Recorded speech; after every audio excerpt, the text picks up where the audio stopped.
অনুভব নাট্য সংস্থার 25 বছর পূর্তি উপলক্ষে কোচবিহারে অনুষ্ঠিত হতে চলেছে 7 দিনব্যাপী নাট্যোৎসব। সাংবাদিক বৈঠক করে কথা জানালেন অনুভব নাট্য সংস্থার সদস্যরা। মঙ্গলবার কোচবিহার প্রেস ক্লাবে সাংবাদিকদের মুখোমুখি হয়ে ডাক্তার অশোক ব্রহ্ম জানান, অনুভব নাট্য সংস্থার এই অনুষ্ঠান প্রতি বছরই করা হয়। সেই মোতাবেক এই বছরও করা হচ্ছে, তবে এবার 25 বছর পূর্তি উপলক্ষে সেই অনুষ্ঠান 5 দিনের জায়গায় 7 দিন করা হচ্ছে। আর যেখানে উত্তরবঙ্গ সহ দক্ষিণবঙ্গের বিভিন্ন নাট্য সংস্থাগুলি এসে তাদের অনুষ্ঠান অনুষ্ঠিত করবে। অনুভব নাট্য সংস্থা আপনাদের সকলের কাছেই পরিচিত। যারা একদম নবীন আছেন তারা পরবর্তীতে জেনেছেন, প্রবীণ যারা আছেন তারা দীর্ঘদিন থেকেই চেনেন।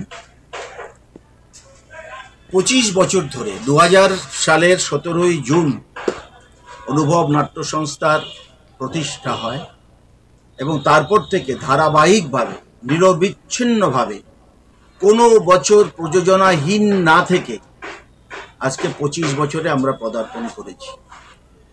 গত 17ই জুন আমরা আমাদের রজত জয়ন্তী বর্ষের কর্মসূচি শুরু করেছি কোচবিহারের সমস্ত নাট্যদলকে নিয়ে অনুনাটক উৎসবের মধ্য দিয়ে। এছাড়া সারা বছর আমাদের কিছু কর্মসূচি আমরা নিয়েছি এই রজত জয়ন্তী বর্ষকে উদযাপন করবার জন্য।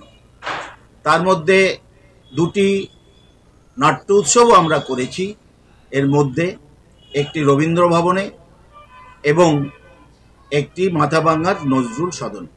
সেখানে কুচবিহার, জলপাইগুড়ি, আলিপুরদুয়ার এবং দার্জিলিং জেলার নাট্যদলকে নিয়ে আমরা নাট্য উৎসবের আয়োজন করেছি।